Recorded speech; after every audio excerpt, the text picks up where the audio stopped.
information. We will talk about Gulf countries as well as Dubai and trade, commerce, e-commerce markets and business partnerships, as well as opportunities online, shopping platforms, marketplace, as well as organizations and their authorities and representatives. From Oman, Africa to Middle East and Saudi Arabia, we have heard from representatives. And with companies that are operating in these regions, we have seen the service providers and their activities, as well as certain information from regions, and they're all valuable information. And in the last panel, we will specifically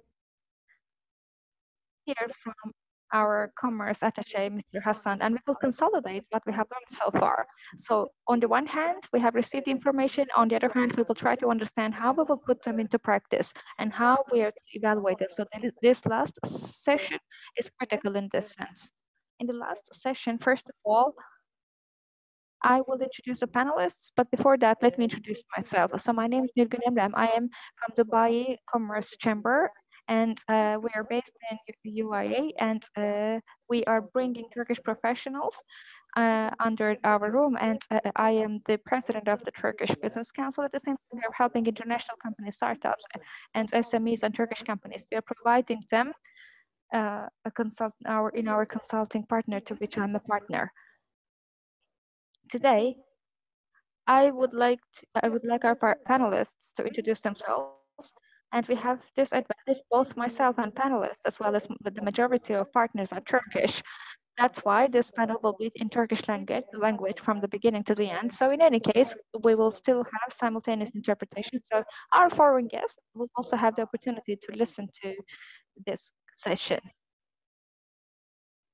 So first of all, Hussein Erol. We would like to start with Hussein Erol, Key Strategy Officer of Noon in Middle East Marketplace. So can you please introduce yourselves? Oh, yes, of course. Can you hear me? Yes. Great, great. So maybe there is actually there will be a problem with the video, but I can see myself on the screen, but that's okay. That's not a problem. Let me introduce myself. First of all, so firstly, thank you very much for inviting me for this organization. As you mentioned, I'm in Muda Group, and I'm a job strategist, and I have been working for this organization, Noon, for 2.5 years.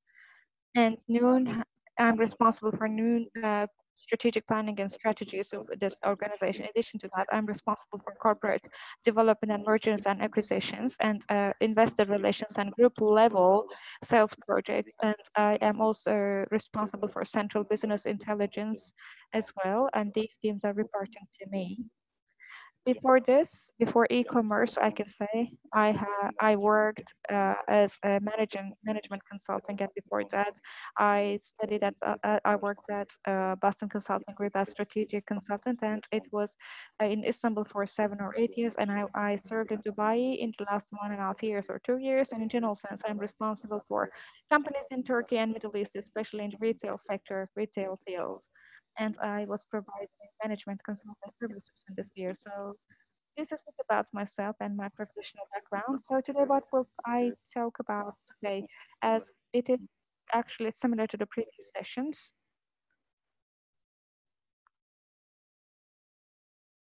And other panelists also mentioned the e-commerce markets in Middle East and its development. And we also touched upon the future, what kind of a potential we're seeing.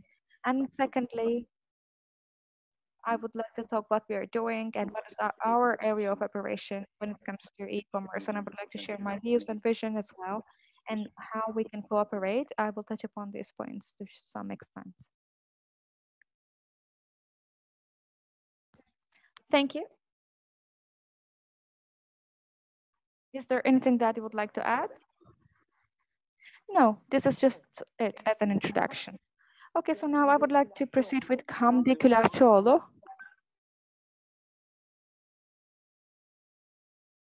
So, Hussein, can you please turn on your camera? Well, yes, I also mentioned that because I can see it myself on the screen, but let me try again. I will check it.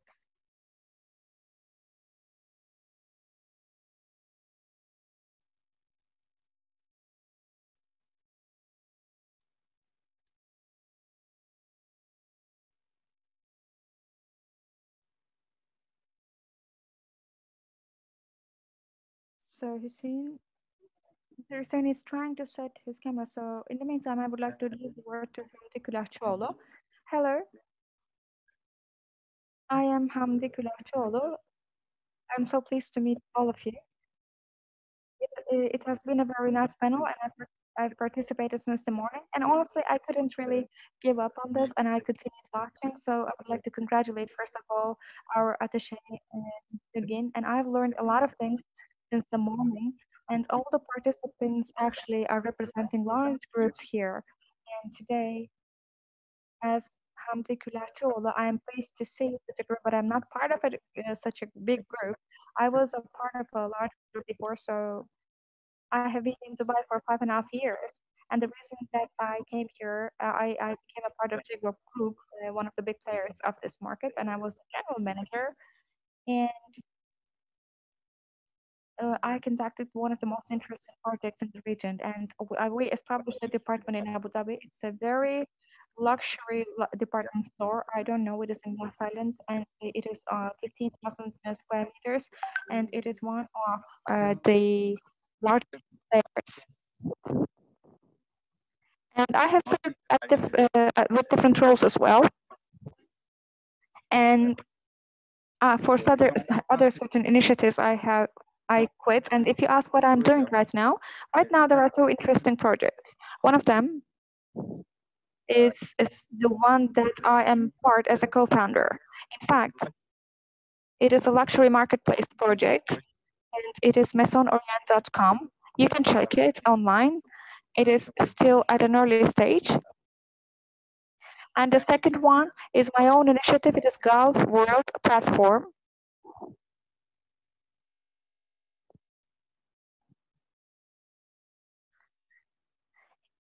It aims to bring niche brands that are developing in the region, and it was formed as a new initiative to provide such niche brands a new platform. And now I'm taking an entrepreneur role, and I see a big potential in the region. And my dream, in fact, is in this fast fashion. We see achieving successful brands in the fast fashion and in the luxury segment all over Turkey and all over the world can write down successful stories in this region. We haven't yet seen such big achievements in this region in luxury segments, but I'm checking my notes and I'm checking who is there in luxury segment, who is successful in that. Well, of course, if we look at different sectors, for example, there is Nusret, very successful. In my opinion, they achieved success all over the world in the luxury restaurant sector, and there is Rixos hotel chain, and this is also outside Turkey as well, has reached outside Turkey, and I hope in fashion and cosmetics and in many different sectors we will have similar achievements. Now I would like to leave the word to you, and then we can proceed on the basis of the flow, and we can talk about specific topics. Thank you. Thank you. Thank you, Hamdi. And with Q&A, we will talk about brands with you. There will be a lot of questions to you about brands. And before proceeding with the panel, we were to hear from our commerce attaché, dear Hassan, so everybody knows him. But first of all, can you please still introduce yourselves for this panel? So if you have any comments as well, please share with us. Yes, the floor is yours, sir. Thank you very much. Thank you. And as Hamdi Bey said, I have been watching this panel since the beginning, and I have started to feel concerned on the other hand, because in our organizations, it is not like concepts in our organizations. Concepts are not that similar, I can say. So it's not about participating in an expo, and it's not about commodity. This is a different kind of feeling, and I'm a bit concerned when I will have questions, but I hope I will manage this. So in 2012 and 13, I served in Malaysia as commerce attaché, and in 2016, I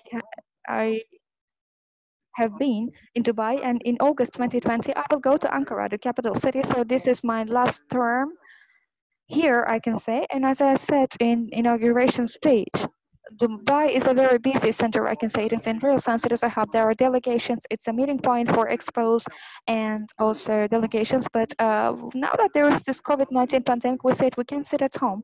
and we can do that. That's why we have started with these virtual trainings and events, and this is the fourth of our virtual events, and this is actually exactly the right response to the pandemic.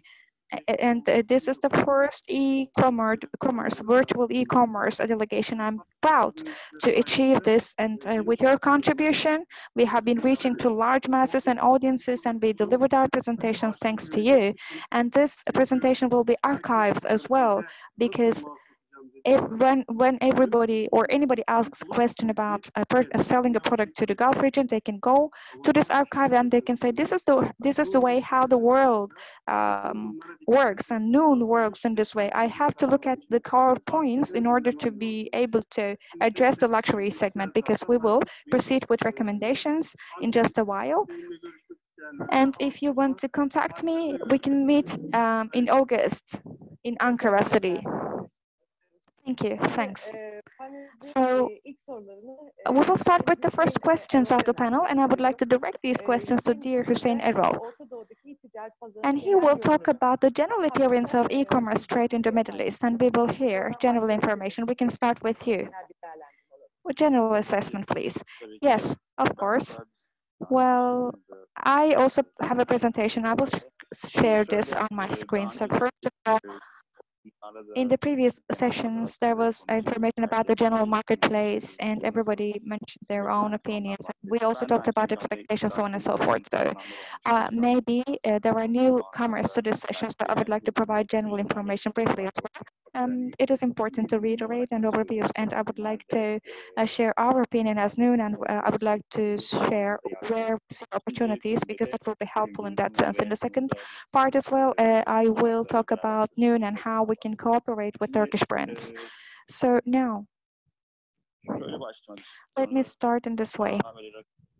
Before proceeding with numbers, again, I will share market size, so on and so forth. But before that, there is actually benefit of talking about the demand, because geographically speaking, what kind of a population is there, and how digital is it, and how is it ready for online commerce. I think it is going to be useful to look at this general perspective. So in general sense, we have already discussed on certain numbers in the previous panels, but when you look from the first perspective, so it is actually a similar geography to Turkey. Demographically speaking, of course, actually we are talking about more than one countries here, but when we look at the population in general sense, it is about 200 million population, and 40% of this more than 40% of this population is young population who are 24 years old and below, and there is a high rate of urbanization at the same time. And this is about population and demographics, and in many ways, this affects digitalization. It is integrated, we can say, to a great extent. And they are engaged. They are trying to be engaged as well. There is also internet penetration as well. There is also increase in internet users as well. I can say that the highest, one of the highest penetration rates is in this area, especially Saudi Arabia. Saudi Arabia was the country where YouTube was used at the maximum level until last year. The country where the longest time was spent in YouTube. For that reason, we can see how the population is engaged with social media and social platforms. In this sense, of course, this population is quite ready for digitalization and digital media. So how is this reflected to retail? We have to focus on this point as well. When I say retail, of course, as I said earlier, the retail market before e-commerce was a bit different. So here I can understand the largest three marketplaces. So Egypt, Saudi Arabia, and UAE. And in total, we are talking about $200 billion in general sense in retail. And it is projected that it will grow in the next 3 or 4 years. But as mentioned by other panelists, the general e-commerce is as follows. We see these numbers are actually not reflected very much on e-commerce. So on this slide, you can see a comparison. On the y-axis, you see the e-commerce penetration, and the upper axis, you can see the internet penetration, and you can see how countries are ready for digital environment and digital media. So here we can see the United Arab Emirates States and we see USA as well. They have a high internet potential, but when it comes to e-commerce, we can see that there were some lower levels. For example, the US, it is approximately, it is like 14 or 15% in retail. On the basis of e-commerce, it proceeds with online channels. However, this number is even larger in the UK. It is around 23, 24% in China. In this sense, we can clearly see the potential here. Of course, this is actually the general design. And when we talk on the basis of the company, of course, we have to go to the reasons as well, looking from historical perspective. So what do we say? When we ask these questions, of course, this is our opinion and what we say. And in the last 3.5 years, we are evaluating the performance. And rather than demand, this is actually about supply and also imitations. We believe that there are imitations on the supply side. And because of the limitations in the supply side, the first thing and the first and foremost is, of course, the product. Dubai, Abu Dhabi, and compared to Saudi Arabia, it is quite different. But if we just think on the basis of UAE, it is very, very difficult to find a product. You find a product in Turkey or Western Europe, but you can find that product in these areas, especially when it comes to e-commerce. And in the last 3 years, we have been observing a development because there are so many online players that are coming onto the market, and they bring foreign products. But in general sense, we were seeing problems in supply side. And what about the population and consumers here? Cross-border Amazon, US or UK was used, and they were ordering from these cross-border channels. So we are seeing a big development here, and ultimately there is actually a limitation in the growth of the market, the product range, and also the entrenched product range in here in these geographies is actually not at the desired level. And the second challenge is actually something related to infrastructure, and this is in the sense of logistics.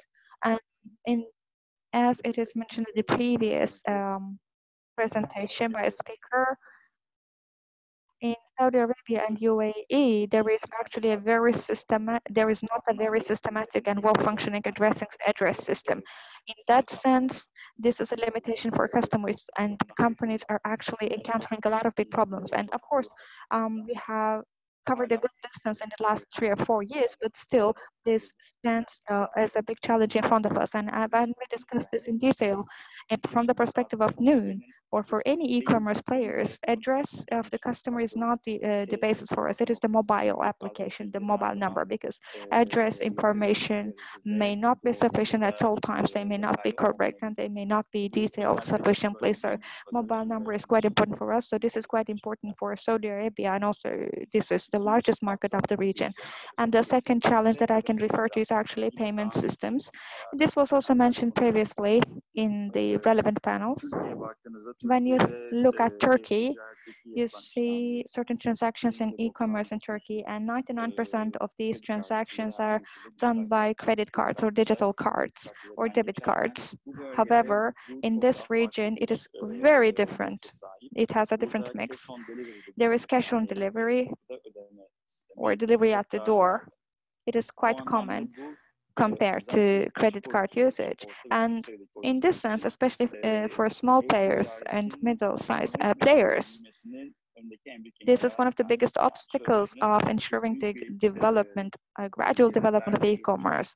So just imagine you just start an e-commerce site for large objectives, and you are an offline retailer, and you want to enter into e-commerce as online trader, you opt for online channels. So first of all, you have to do an analysis. You have to have a big system, large functioning system with your partner, because you will send it to your customers, and then whenever there is a problem with the address, or if the customer chooses the option of cash on delivery, the product might be returned. So there were also questions about this in the previous panels when it comes to returns. How are they and what are the rates, so on and so forth? Or what about the cancellations? What is the level of cancellations?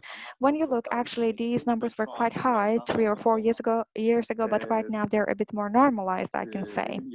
As I said earlier, in the supply part, we are encountering certain challenges. However, this does not change the fact that there is still demand. So what has changed on the market, and what do you observe? If you ask these questions, I can say despite all these challenges, and when we look at the last 5 years, between 2014 and 2019, I am focusing on 3 markets again, and these are the largest markets, as I said earlier. And I look at the potentials and market sizes of these markets, and it is 35% of annual growth, and for $4 billion, it increased $8 billion, and we can see this is the highest growth rate across the world. So it's a similar stage was experienced in around 2009 and 2013. So we see this size, and there is no other market that promises such a growth rate. Africa, yes, that is possible. As I said, there are certain challenges in African market as well, as we have mentioned. In that sense, I can say young people and that population is has inclination to e-commerce and digitalization, and it's a strong population when it comes to e-commerce. And as I said, there is actually a problem in terms of product supply on the market. And in the next 5 years, they will also actually feed the growth objectives in the future. When you look at these numbers in general sense, for us, this is a base number. We consider it as a base number because we see that the market has a way larger growth potential, because the online penetration will come to 10-11%. We can consider that way. And just a while ago, I showed you in my slide, in fact, right now in the UK, USA, China, Korea, Japan, we see them as benchmark countries. And in these countries, in fact, it is at around 15+%. In that sense, this actually shows how this market is suitable for e-commerce in the region. And this was also mentioned by the previous speaker, inflection point by the speaker on presentation on Africa. So as I said, there is actually an advantage having a better infrastructure, and that the population has a high purchasing power. So on the market, we see the general e-commerce players like Amazon and Noon. We see the basket size, it is approximately between $90 and $100. And if you just compare it with Turkish liras, it is approximately 680 Turkish liras. So we see that there are opportunities that Turkish merchants actually do not see because of the reasons that I mentioned. Yes. Yes, please. You were asking something? Well, actually, there is a question. The fact that the product range is not at the desired level, you mentioned. So we understand that if this was at the level that is desired, these numbers would be different then, right? Yes, absolutely, absolutely. Because this is what we observe already.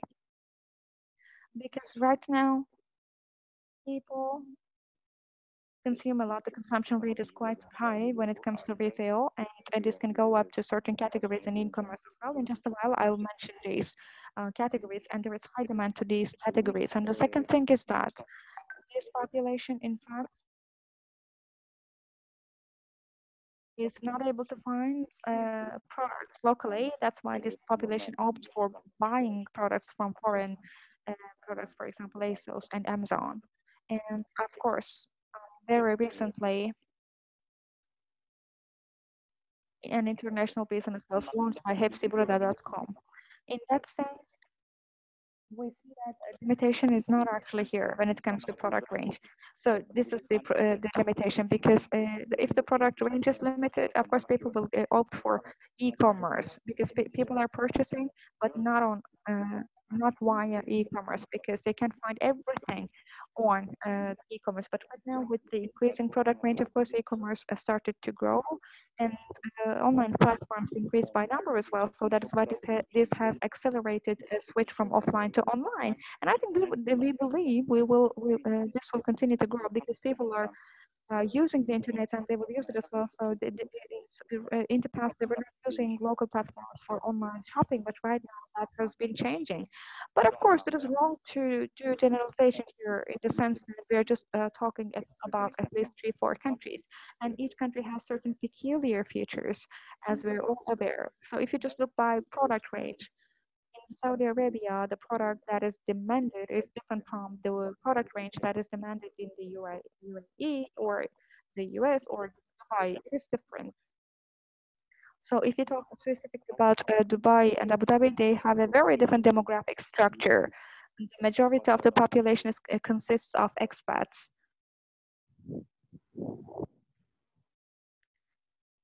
And the majority of the population is skillful, and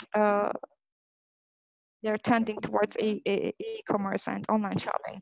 So they can purchase a lot of things from online shopping. So when we look at the population of Saudi Arabia, 2/3 of the population consists of locals, and the rest, approximately 30%, consists of blue collar expats. This means their purchasing power is very different compared to locals. They have lower purchasing power. So when we look at UAE, these expats can be divided into 8 or 7 subsegments. There are Lebanese, the expats that are Arabic speaking, and there are Indians as well, and there are Turkish. They have just started to um, gather there. It is not at the desired level, but how can you reach these people, because you can't speak the same language? So there is no chance of speaking the same language to these populations. You have to access them in a different method. For that reason, you have to design a product range in a different manner. So this is just an example in response to your question. So on this slide, I would like to show this. There is a different, there is another difference between the market. So we see in UAE, United Arab Emirates, English language is the mother language because of the majority of the expats. But in Saudi Arabia, we see the market. You need to reach the market by Arabic language. In this sense, the content of the product should be designed. There is need for translation of the content of any product. There is a need for Arabic content, and it should be in a way that is understandable to Arabs. These are all critical elements.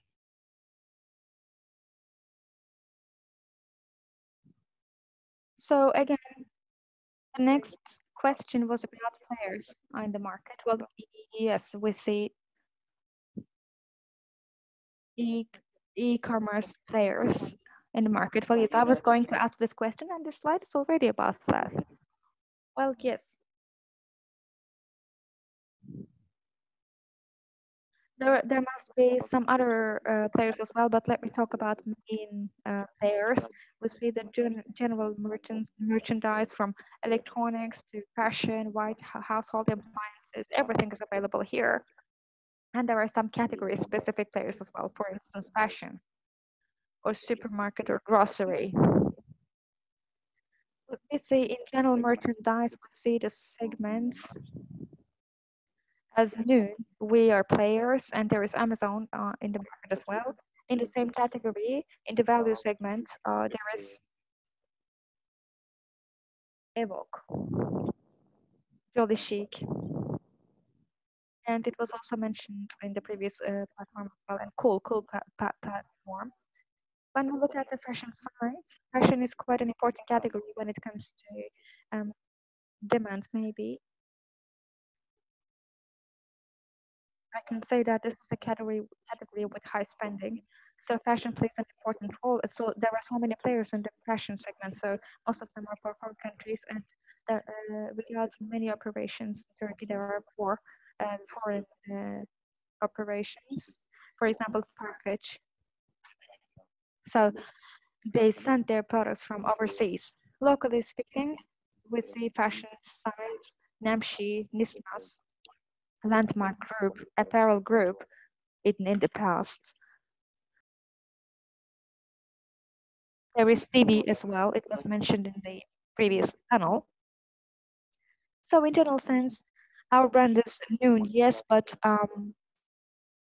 we are also launching new brands in the last 4 or 5 uh, months as well. So there is merchandise school and also CV in groceries as well now in grocery part. And this is similar to business model of Bibana or Getir in Turkey. It is an online platform. In general sense, when we look at the market share, a major part of the market is shared by Noon and Amazon, and the others are shared by other players on in market. In summary, of course, this is for specific categories, and the picture might be different for certain categories, but I can say that one of the biggest players in value is Jolly Shake. It's a strong player there. But in general sense, this is the general overview, as you can see on the screen. So can you please give us information about Noon? What is the structure of Noon? Because is it UAE? Is it Saudi Arabia? Is it mixed? So when you look from the perspective of consumers, there are some unknowns, maybe.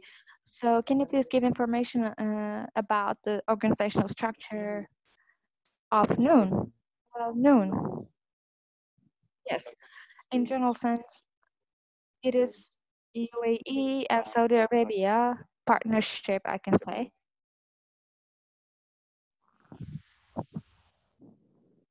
The founder is Mohammed Al Amar, the MR Group share manager. At the same time,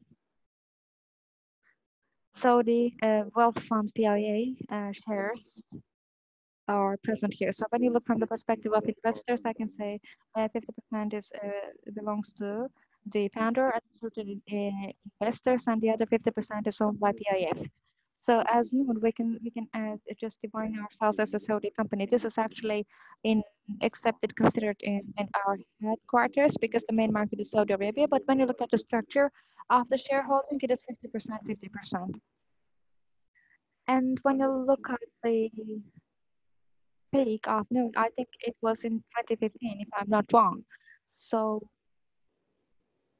it was a company planned to be established in order to overcome certain challenges.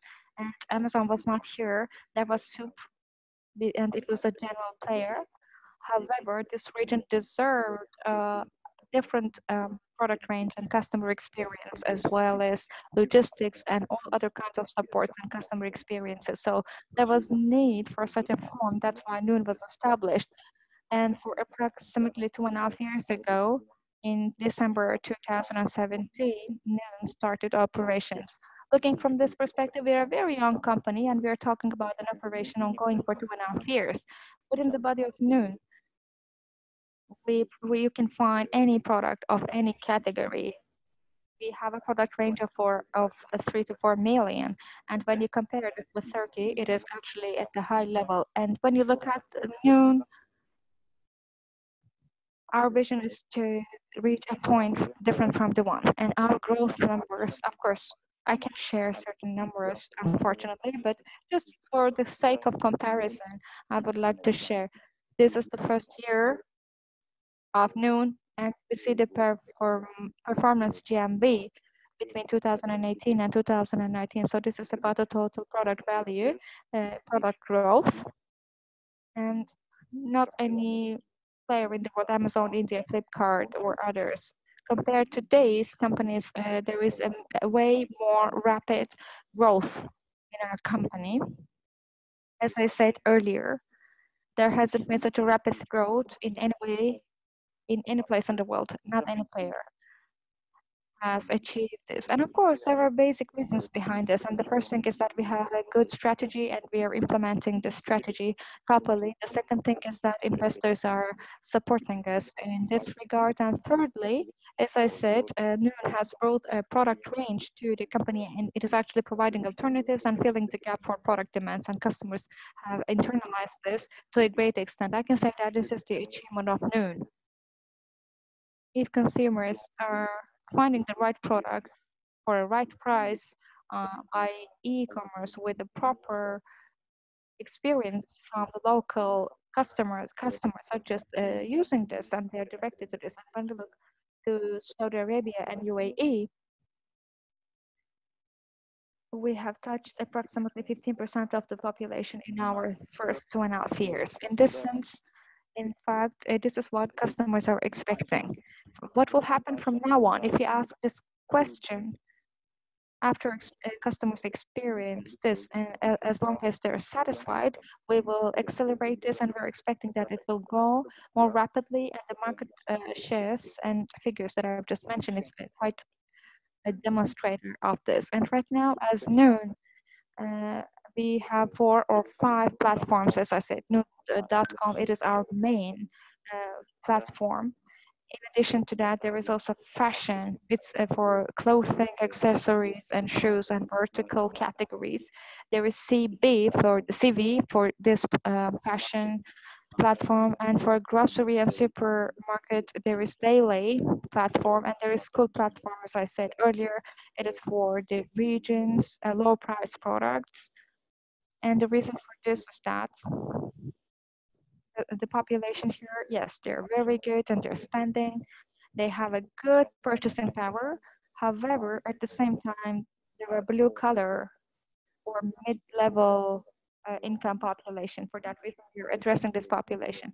We have to address this population. That's why we're using this platform as well. So these are our 4 or 5 consumer platforms as summarized. But when you look to the ecosystem in general sense, we see that our business model is based from the sales of the product to delivery. We're enhancing customer experiences, and we control this process by ourselves. In this sense, yes, we have approximately 3,500 um, profiles, and I can say, in this sense, we are one of the 3 largest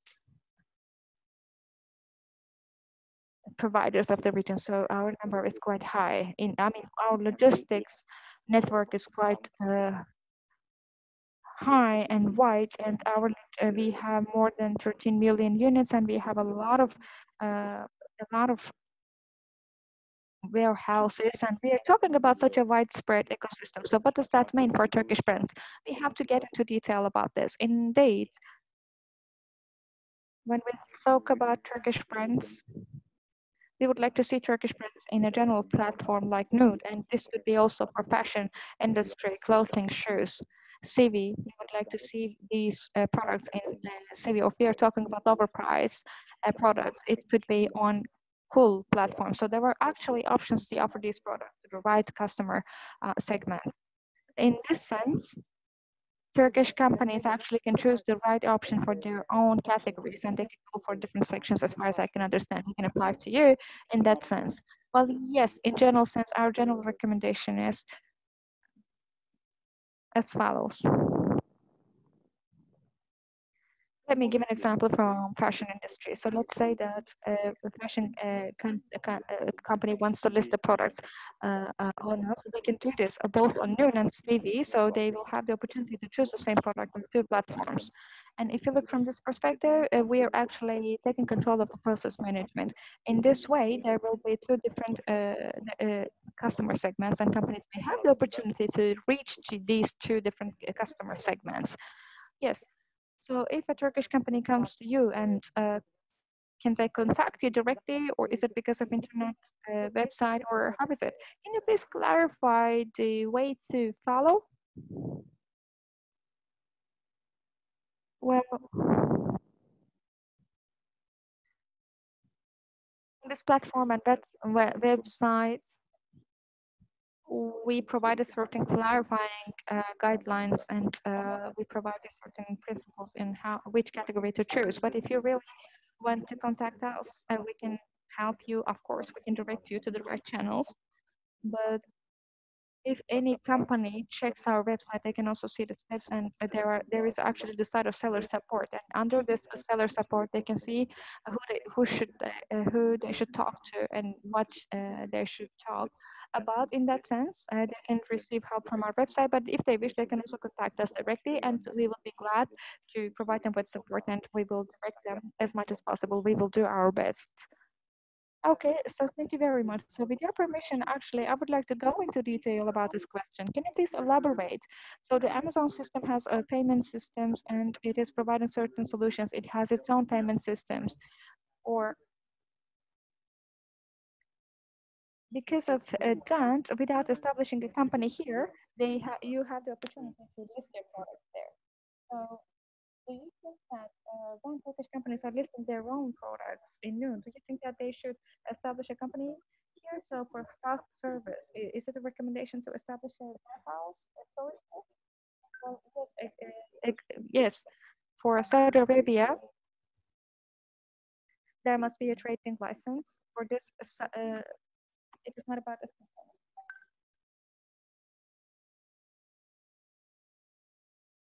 So we have three models here. Actually, our colleague from Amazon also mentioned that. The first one is the retail one. This is about making direct purchasing, and this is not a model that we're using. We're just using them on certain products and certain categories. We are a marketplace business, so there's a Sanon, and we are like a bridging company between the consumers and the producers, and this is how we can do. We can do it in two times, like fulfilled by Noon, and the other one is fulfilled by Amazon. So the first thing is we can keep everything in our warehouses in Saudi Arabia or United Arab Emirates, and we can keep them in a warehouse. And directly we can send the products from those warehouses. And in this regard, so this is giving it's giving a better shopping experience for the consumers. The other model one is a seller back-to-back model, and in this model the seller is keeping their products in their warehouses, and whenever there's an order, first of all they're sending it to our warehouses, and after that we're making the quality control of the product, and after that including the packaging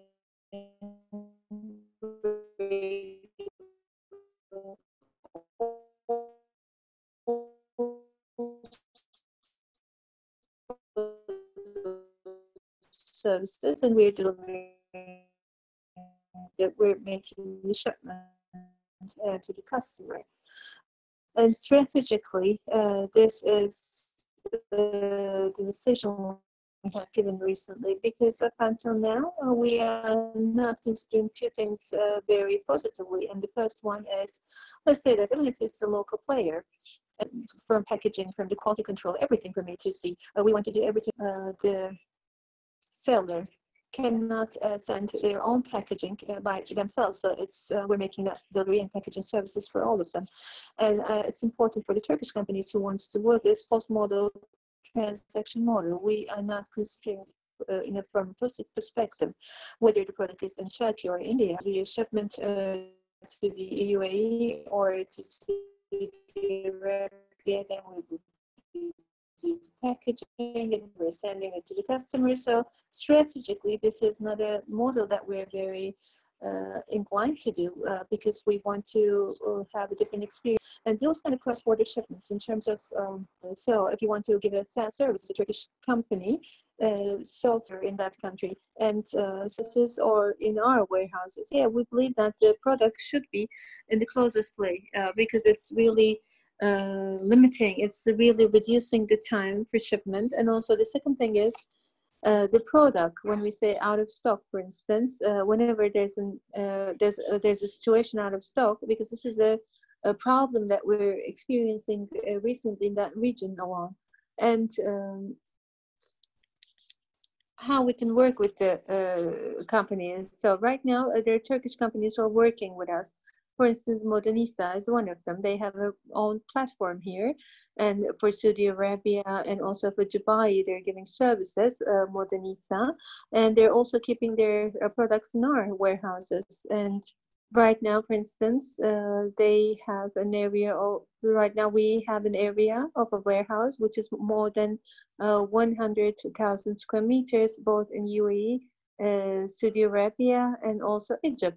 And so Modernisa, for instance, they're keeping their stocks in our warehouse and they're selling the stocks over our warehouses, and instead of sending the product from Istanbul, they're immediately being shipped from our warehouse in Riyadh. And we are also working with different e-commerce companies, and they are also closing this kind of a strategy very closely right now. So you're in contact with De Facto. Yes, De Facto, Seaway Kiki, and they are in our portfolio already. But other than that, those companies, when they come to you, when they're using their warehouses, what is the cost of using your warehouse? Of course, it's something negotiable. I know that I can guess that, but are you making that deal from the sales, or there's a fixed cost, and what is that? So the situation is like this. Let me summarize it. Indeed, when we work with the marketplace model, when we look at the situation, the cost can change. Let's say that we're a marketplace, and we are giving services to the customers and also to the sellers, and we have different commission fees. The seller commission, yes, this is the seller commission. So this is the revenue from the sale. So this is like, because you're a bridging company, and that's the reason why you have that kind of a seller commission. And so the commission rate is depending on the category, and this is also announced in our website in which category, what is the ratio, and it is starting from 3.5% up to 20%. And also there's other commissions, and there are also the commissions and where you all the cost after sales support, and there's another commission for the after sales support. And in addition to that, if you want to keep the services, you don't have to get an additional fee. And let's say that if you cannot sell the product for a longer time, let's say that if you cannot sell the product more than 180, if it's being kept in the warehouse for more than 180 days, we're selling to the seller that, yeah, we cannot sell this product, maybe you should get it back. Or if you want to keep the product, then you have to pay a storage commission because it's in the warehouse more than 180 days. We have all the details for all sorts of agreements, but in general terms, we don't get any fees for the warehousing. But if there's this fast consumption, if you can sell the product, if you cannot sell the product, we're asking from seller to take back their product, and if they want to keep it in our warehouse, we're getting a commission for warehousing after 180 days. It's quite explanatory. Thank you, Mr. Hussein. And also, do you have another slide? Maybe we can talk about something else. Okay, we can talk about the process, the commission. Maybe we talked about the commission structure and what you need, the legal documents. Yeah, that's true. You have to have a license. And also in UAE, if you want to sell your products in UAE, first of all, you have to be registered into that country, and the rest is the standard. The other documents are just standard documents, and maximum 5 days. You can just, if everything is right, if all the content is right, you can complete everything within 5 days, and you can start your business. And if you have the content in English and Arabic, and if you have the visual and images, faster. But other than that, you have to prepare the content, so it takes like 15 days. But other than that, everything is quite fast, and yeah, the process is quite fast, I can say that. And yeah, this is it. This is it. And after a certain amount of time, you can upload your catalog, and the sales can start. Other than that, what else I can talk about? Maybe very fast, I can just speak about the categories and what categories are relevant to this market. And of course, in this market, everything will be demanded, as I told you in the beginning of my speech. But after COVID-19, if we focus on the post-COVID-19 process, we can say that as you can see in the list, there are certain categories that are more popular fashion. There's a high demand in fashion, especially Turkish textile, Turkish brands will be getting a lot of attention when we look at the brands and when we compare it with the other platforms. And we can easily understand that there are a lot of success stories, and the companies, there are certain companies who are not existing in the market, and they have a lot of potential, and there's a lot of space for the Turkish brands, and they can just strengthen their existence in the UA market. And also the baby products and mother products, mild and child categories, and there's a high demand. There are small players in the market, but like Noon, for instance, we're talking about 70 million tracking platform, and if you exist in that kind of a platform, any kind of company can benefit from that. They can get revenues. Hair and personal care, and this is also personal consumption products, home decoration, and we have very successful brands. Some of the brands are doing direct sales, and some of them are working through intermediary companies. But when you look at the performance from the brand and the performance, we can say that the Turkish companies are quite successful and being considered as very successful. When we look at the price and value, the Turkish companies are running in the forefront. And also home textile, there's a serious potential for the Turkish brands, and Turkish brands can differentiate themselves in the competition. And finally, before COVID-19 and after COVID-19, what are your expectations? Can you just say a couple of sentences before COVID-19 and after COVID-19, please?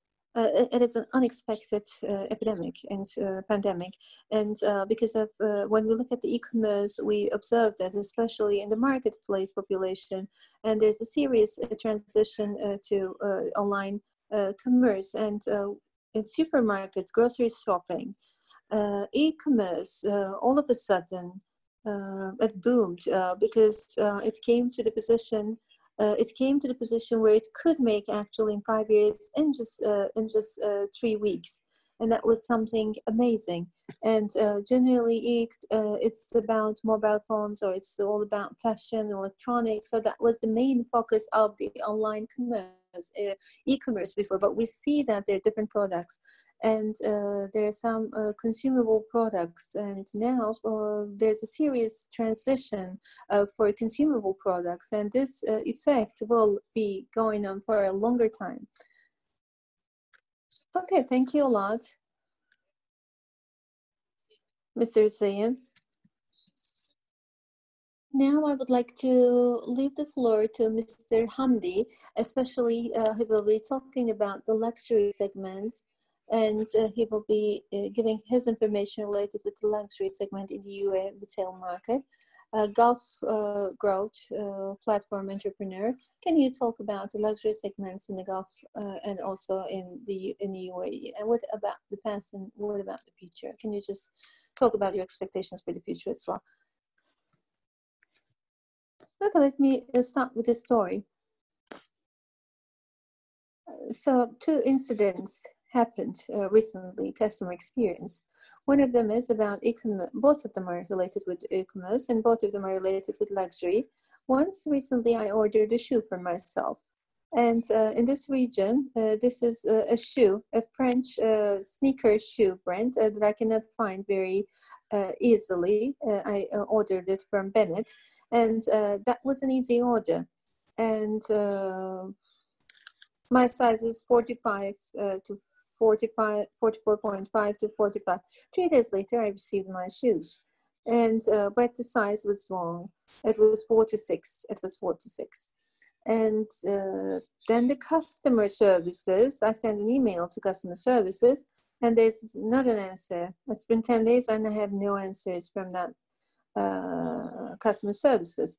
And I looked at the internet site, I looked at return conditions, and you have to make the return for yourself, and you have to pay from your pocket, it says that.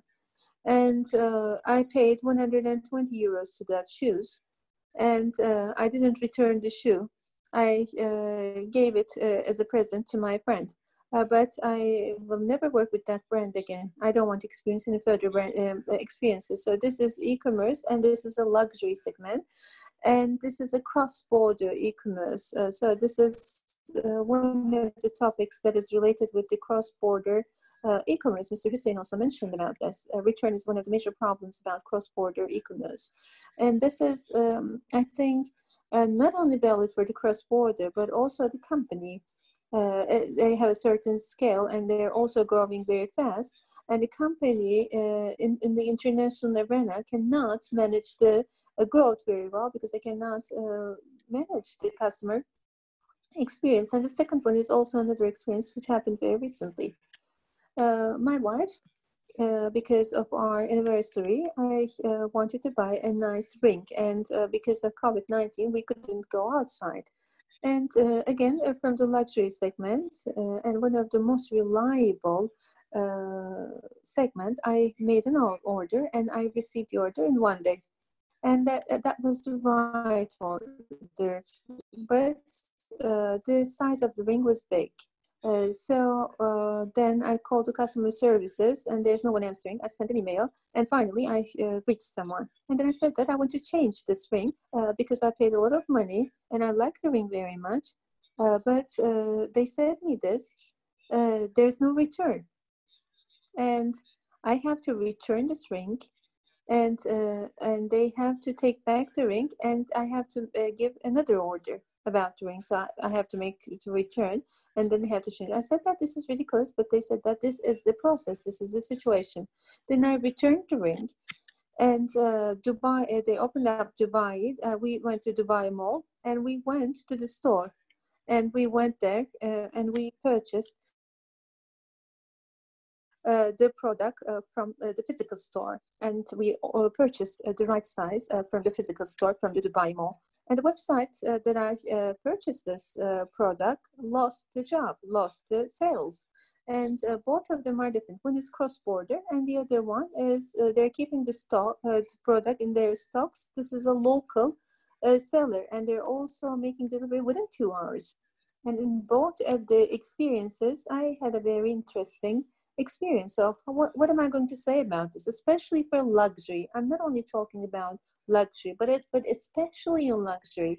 All the players are talking about this, but the most important thing is the customer experiences, isn't it? Because we're talking about Amazon and we're talking about the success of Amazon, and it's because of the fact that they're obsessed with their customers. They're very much oriented. So if you want to climb up from the pyramid, when we're talking about the value, when we're talking about the cost, when in the luxury segment, this is also playing another crucial role. But in addition to that, this expectation, we have to be fulfilled. Our expectations should be fulfilled, and we cannot get that all the time. And when we look at this region, and this region in the luxury segment, this is one of the most developed market, isn't it? Because biggest shopping mall is here, Dubai Mall. And so all the brands do have their companies. Everything is here. You can find everything. It's like all the brands, it's omnipresent. And even the brands who do not have a store in Europe, they have a store in UAE, because we're talking about a huge market.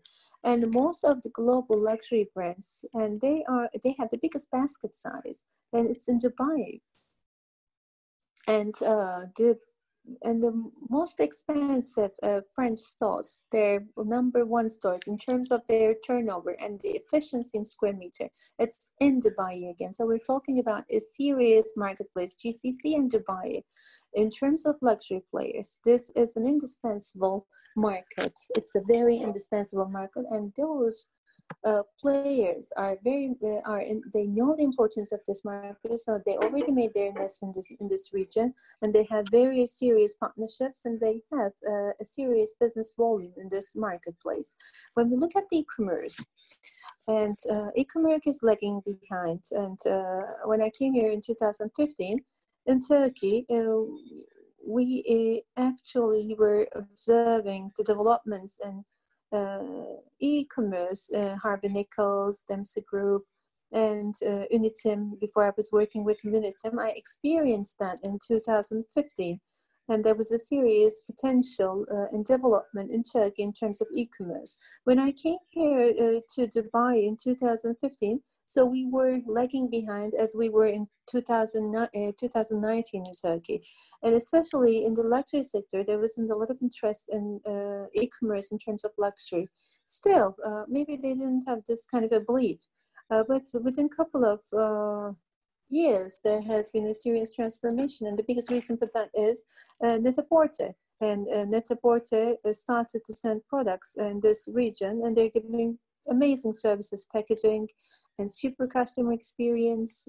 And also, in addition to that, there's something else. In Europe, if you buy something 100 euros, they're selling the same product 150 euros. So the customer gets clever because they weren't making that kind of a price comparison over the internet, but all of a sudden, everyone started to use other services, whether from their own websites, brand's website, or from Net-a-Porter. They started to directly purchase the products, and this gap is narrowed. And the brands recognize that, yes, if I want to go to GCC, I cannot sell my products with a 50% difference. I cannot sell them with an expensive prices. I learned that I cannot sell it that way because also the franchise partners started to complain. They said that I'm losing my business because I made an investment, but from Europe, you're just sending them and you are earning much more money than me, and this is not method to follow. So there has been a transition, and this is also enhancing the e-commerce in the development of business. We're talking about luxury segment again. E-commerce is very important, and the one thing that we shouldn't forget about e-commerce is the customer experience. This is the most important thing because Net-a-Porter, for instance, in the region, they settled up an operation in the region. In 2 hours, you can just make the delivery of the product. Yes, there's a foreign player, and they optimized the operations. And we're talking about this white gloves with a private driver delivery. And this is raising the bar. This is raising the bar for everyone. And it did it for most of the players in the region, and will continue to be like this, because the main reason for that is, I think, in this region, the purchasing power is too high, and there's a huge appetite for the luxury brands, and the customers are spoiled, if we need to be honest, and they have high expectations. And because of those reasons, if you want to penetrate into this market, if you're a luxury player, you have to know all this criteria. So you have to play the game by its rule. Yeah. And as I told you in the beginning, and the luxury segment, for instance, if we're talking about from the fashion perspective, LC De Facto, yes, we have super brands.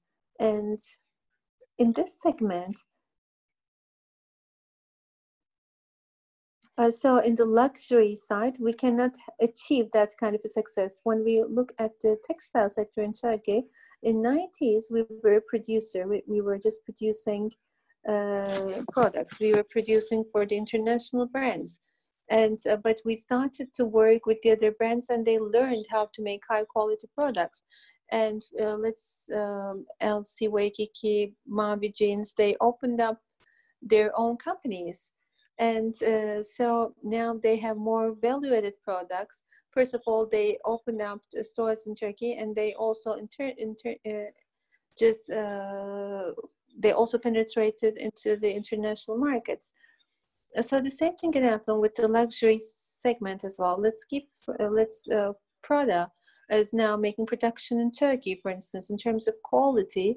And so we have a power to produce high quality products. Can I make a contribution here, please? As the commercial attaché, we were always talking with Hamdi, and can we sell this? And Mr. Hamdi said that do not be in the luxury segment. In order for a brand to be luxury, okay, we're producing different brands, but in order to be a real brand, not mass production, but not making sub-production, but in terms of being design and customer oriented, and also targeting this kind of a target audience, and also product specification. So do you think Turkish companies can capture luxury segment? What kind of paths they should follow to penetrate into, for instance, in Turkey, Yargıcı, let's give a name, okay? Or maybe they can be among the luxury segment. But what are the things that they should be careful about for the middle segment and for the luxury segment? Something in between. The Turkish company, something in between. How they can just raise the bar for themselves? That's a great question and a comment. Thank you. And there's no easy fixed answer to that. But I can say that design is, of course, very important. You're right. And quality is very important. Yet, the most important thing is one thing, and this is marketing. Yes, and communication, marketing and communication. Because when we look at all the luxury brands, in your eyes, in your perspective, they have great images from omni-channel. When you go to Sheikh Zayed, for instance, in the big billboards, you see luxury brands, and you see the names, and you can see the Arabic even translation of their brand name. So they're giving exactly the same image to you in their own languages, and you're imagining a status, and you are, it's giving the image that you're looking for. The image is everything in luxury. It's one of the most important things because it's symbolizing your status. You are buying a Hermes bag and you're giving $30,000, and because it's one of the most important items that a woman wants to have in order to symbolize their status. The quality is unquestionable, but there's a symbol using a Hermes bag to carry that bag, and to be outside with that Hermes bag. And the pleasure that she gets from that bag, it's something undescribable. So luxury, the rules of luxury is related with the image, marketing, customer image, and the value and proposition and everything. So this is, it's all about perception. Yes, there's some reasons. Design is one part of it, but of course design is not just enough by itself. And also it should be fulfilling for the expectations, how the customer will demand that.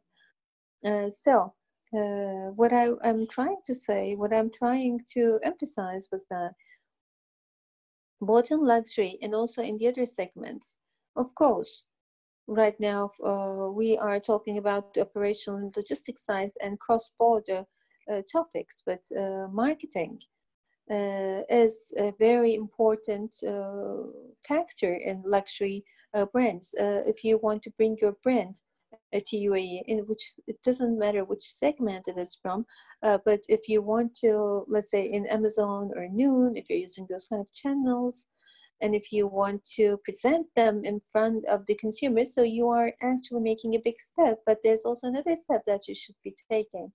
And the consumers there in this market, how are we going to communicate?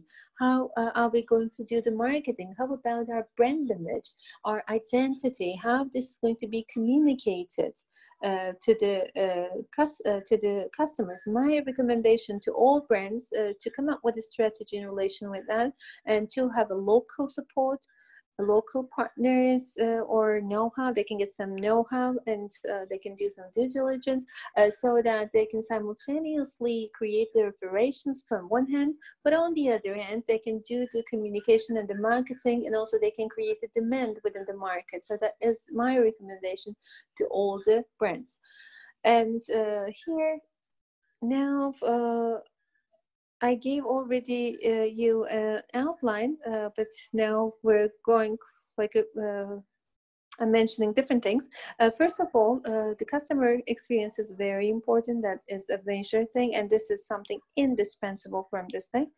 And the second thing is the marketing. And in the marketing right now, for instance, in this region, the most important channel, and also is the direction that the world is heading to, is the digital side of this business. The digital usage. We already talked about in Saudi Arabia, YouTube, for instance. About YouTube, they shared some information about the usage of the. We know the Instagram is very powerful, intimate, and we know that the marketing is very important. And right now, we're talking about 5 million influencers are very important. If they have a follower of 5 million, and then you have a different position, because this is very important to be able to work with the influencers.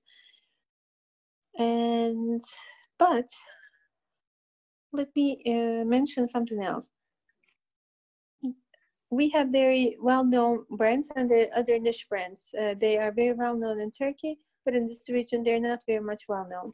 And here, my recommendation is to do an offline and online strategy. First of all, there are some online channels. They can penetrate into the channel. It's true, but also they have to do something about the offline as well, because when we look at the whole world, that's something we'll see in the future. It's going to be like 50% to 50%. It's not going to be pure play offline, or it's not going to be pure play online. So this is going to happen simultaneously in a seamless way. And there's an in the apparel group, someone said something very nice. The Aldo shoe, for instance, you can just bring back to any Aldo store. So this is a very good customer experience, isn't it? And because we cannot give that service. For instance, I want to return something to Amazon, but you cannot do that. So someone should take it back, or you have to send it back by mail. But here, what else we can do? Pop-up, for instance. There can be some pop-ups.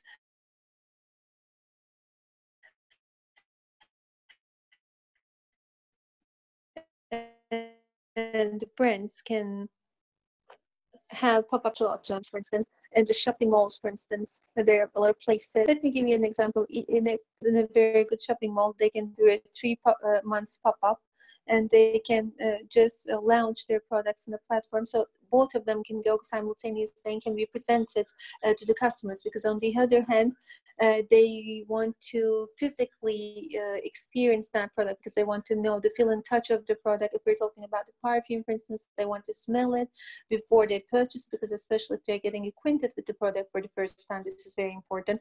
And influencer marketing is one of the major issues. This is very important, and I think this is one of the most important marketing channels in this region, and we should not forget this. And the other one is pricing. Yeah, let's say we have an X brand, and in Turkey, this brand is 10 TL, let's say 10 Turkish liras, isn't it? Okay, and there's a certain purchasing power of Turkey, and so they're doing their positioning according to that.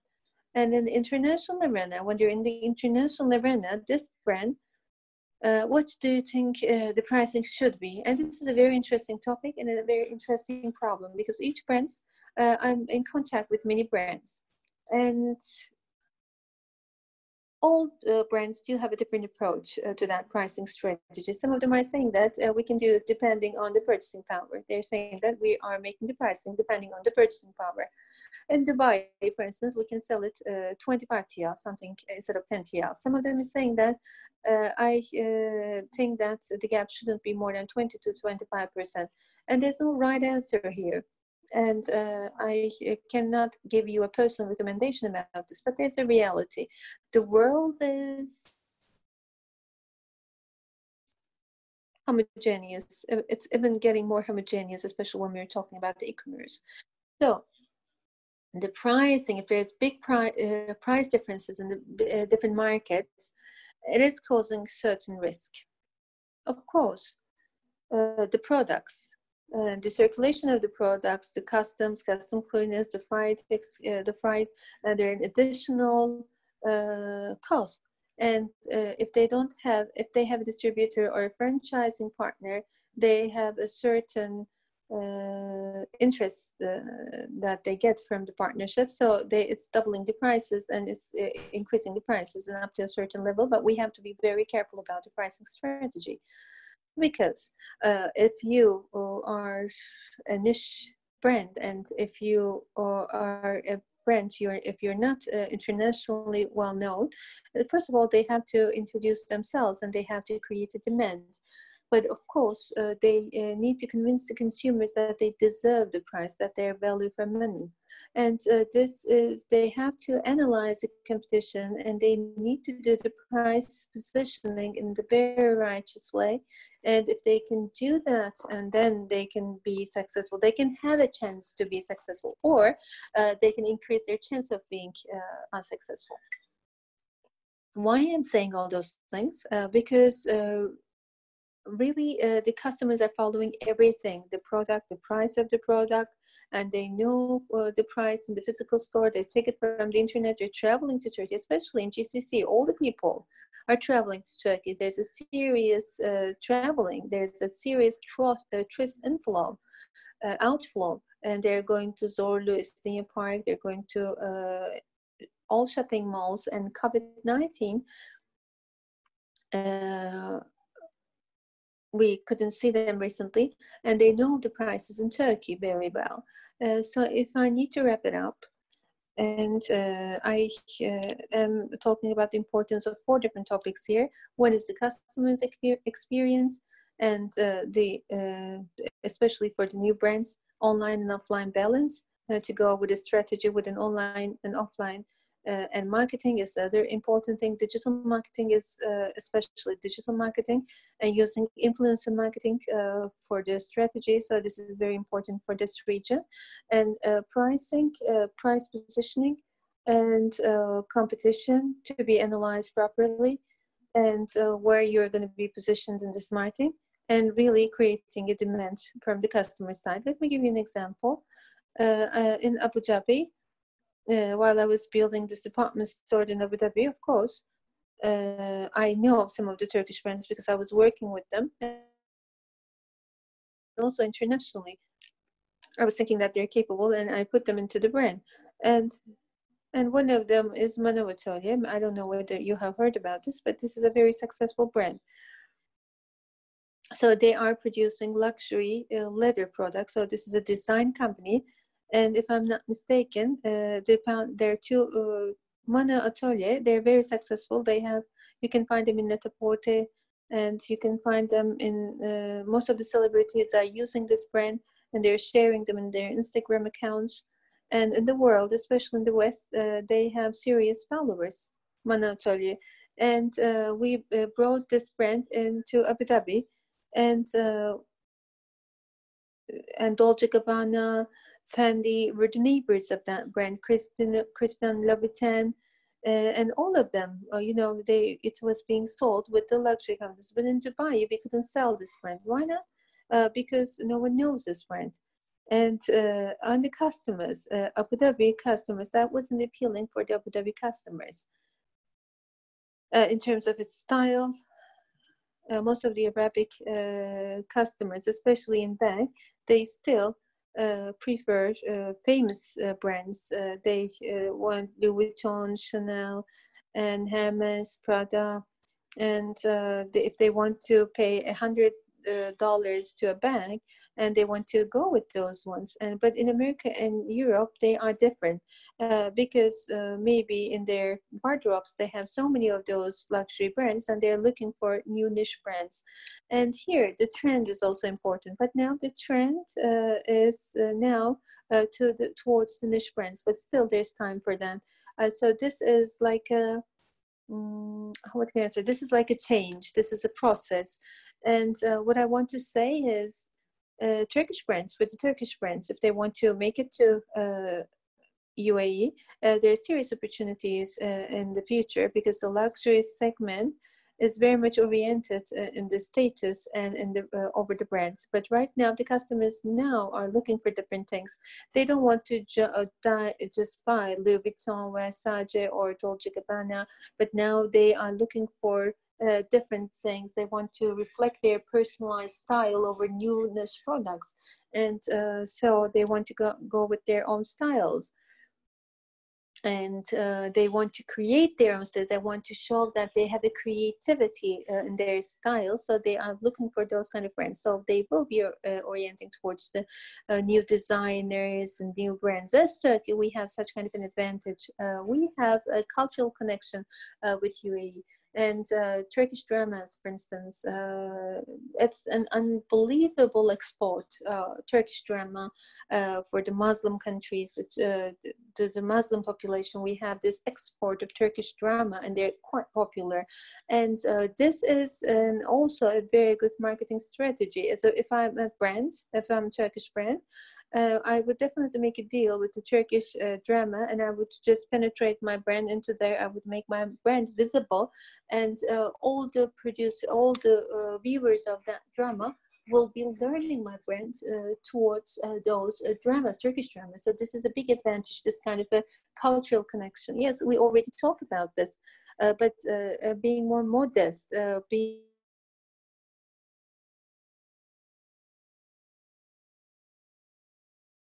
in this market, and the brands are preparing, can make some special limited edition production, because even though they have this purchasing power in the luxury, they cannot find any clothes that are appropriate for themselves. There's no offer for them.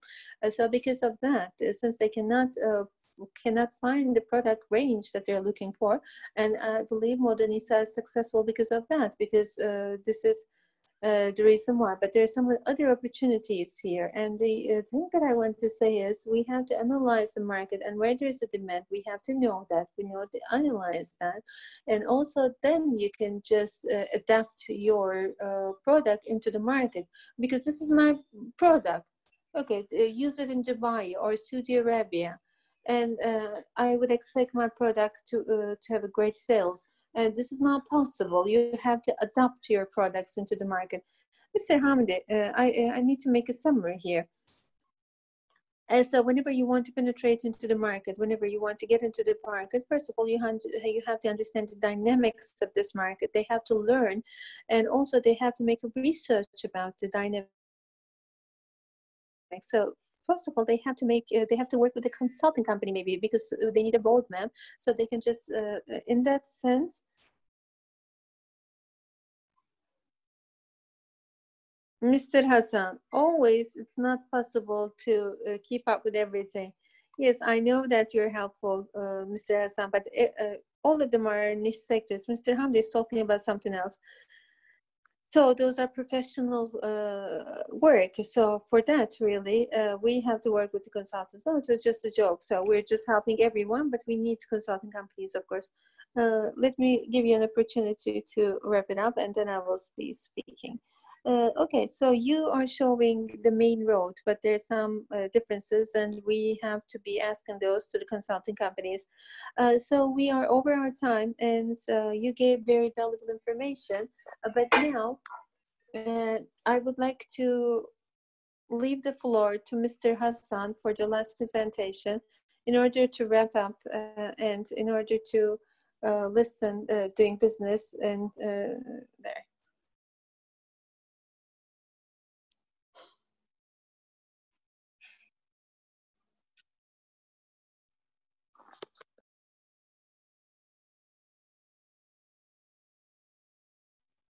So of course, commerce attaches cannot know everything. Of course, there are customers to buy spare parts of cars as well, and they buy conserved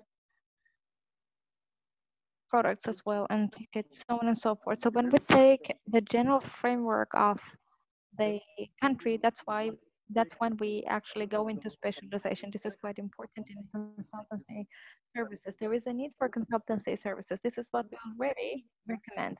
Well, this will be a difficult presentation for me because, as you will know, as commerce attaché, we have provided more than 100 presentations. But when it comes to e-commerce, it is different. It is different with logistics. It is different with payment systems. It's a whole different topic. So if I say something wrong, please forgive me, and I apologize in advance. So from general perspectives, I would like to talk about United Arab Emirates. As Kamal mentioned, we heard about certain details. Approximately 10 to 9 million are living in the UAE, and $420 billion of national per capita income is present, and they have reserves as well. It has a stable economy, and this country has a 10 million population. However, only 9,000 are local. And as Hussein mentioned, 10 million are not rich. The majority is actually from lower income group. So Dubai is 4.5 million population, but out of this 4.5 million population, I apologize, 2 to 3 million of population is 50% of this population, and 45% and 50% of this population is workers. So when we look about this in UAE, mid-level income and high-level income makes up 2.5 million population. However, the biggest advantage of this country is that it is attracting tourists. There are 18 million tourists, and when they have this amount of tourists, their products, Dubai products, are seen as well. For that reason, let me say this from the very beginning, Dubai is not a market, it is a showroom, it's a hub for opening up to other markets. So when we look at foreign trade of these countries, it is approximately $600 billion, and there is 350 of exports, and import is approximately 40% and is export. So this is an important number. And of course, there is also oil exports, and United Arab Emirates, it is composed of 7 emirates, and everybody knows Dubai. It is the hub, and 90% of the national income is Abu Dhabi. Dubai is the known brand city that is opening up to Gulf region, and of course, we also saw this feature in this delegation as well. And there is also gold trade, because the payment systems in UAE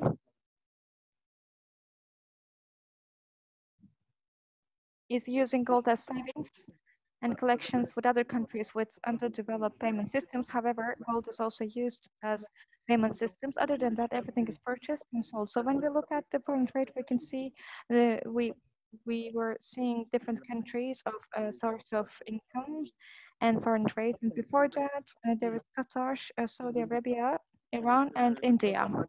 And we see the developments in Qatar and Iran, and we saw the change of the throne prince in Saudi Arabia as well. That is why there has been a certain reduction in cash flow to this country. And after 2018, there has been a great momentum in China. And in China and Dubai region, there was also presentation by East Dubai. So in a closed region, 40% of the population is 40% of the region is rented by Chinese. So it's a logistics center, and China actually used it as an opportunity. So then everybody was saying, because of COVID-19, China's economy devaluated. However, from China, the pandemic spread to other countries. So we see there will be more developments in this region as well. There is another important player, is India. 55% of the population is composed of Indians and Pakistanis, and they are so superior in terms of distributorship. We see this in all areas. They're very strong when it comes to distributing a network. This is like a United Nations culture, not Arabic culture, because there are different mosaics, different cultures, and different rules apply, and different sensitivities are required for every nation. So when we look at our foreign trade, we see gold, and we see 1.7 billion of foreign trade, net foreign trade, and approximately $8 billion foreign trade webinar. As you see, the other countries have certain deficits, but we have a surplus, and we are reflecting this to our foreign trade. And approximately 2% of this foreign trade is coming from the UAE. So when we say foreign trade relations, this includes defense industry, carpets, and so many other products. And if you see, we're not buying polypropylene. We're not buying any other product than polypropylene, other products as well. So we can expand this range. So when we look at the customs tax of this country, it is 5%. It is clear. It is not 10% or any other percentage. It is 5%. And VAT is, yes, is 5%. And as of July the 1st, in Saudi Arabia, it started to be applied as 15%, and the corporate tax and revenue tax are not applicable. For that reason, the companies that you will establish here will be exempt from these, and you will not have to pay for revenue tax because of salaries. So for white collars, I think this is quite a preferred option. So now I will wrap up with this analysis. The strengths and the strong aspects is that they have natural resources and high foreign exchange reserves, as well as there is a stable in-country politics, and there is economic stability. So you should not expect a democracy under Europe. However, the ruling administration here is in compliance with the West, and the legislations have been harmonized with Europe. So a lot of people can say England, UK is managing here, so on and so forth. However, it is different from other places. There is legislative infrastructure, and there is an environment which is compatible with Europe, and the business environment is liberal as well, and it has been growing ever since 80s as well. And companies are using this as a regional hub. So is everything so positive? No. As I said, only 1 million out of 10 million is local in population, and the rest is foreigners. And foreigners are coming for safety, of course, and for revenues, and otherwise they would leave this country. So this was experienced in 2008 and 2009. That was the real estate crisis, and we had approximately 10 million blue-collar workers as Turkish contractors. There we had such a population, but when there was the crisis, first of all, the UK, the English, and the Americans left the ship. They abandoned the ship, and then Turkish contractors leave the country because they couldn't get their salaries. And Al Maktoum is another opportunity of this country. It's the interest-free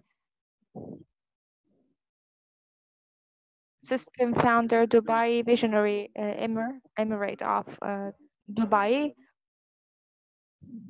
and received education in England and UK, US, and Nepal and Bangladesh. Workers were replaced Turkish contractors, and then a new Dubai was formed. Which Khalifa also made certain renovations, and Dubai was once again revitalized. So right now, Dubai will change, and most probably it will be a different country, and there will be digitalization and smart solutions. In addition to that, commerce will turn into e-commerce, and these steps have already been taken. There is Easy Dubai and e-commerce city, for example. The first ones have already been taken in Dubai. So the sensitivity of this country compared to other Gulf countries is oil sensitivity, of course, because the equal value is $62. When it goes down on $63, investments start to be reduced as well. But when they go up about $62, we see crazy projects. And constructions outside Expo have gradually been slowed down and stopped because of the projects that have been announced, and these certain projects are suspended right now. So what kind of an opportunity does Dubai offer? Dubai is a familiar face.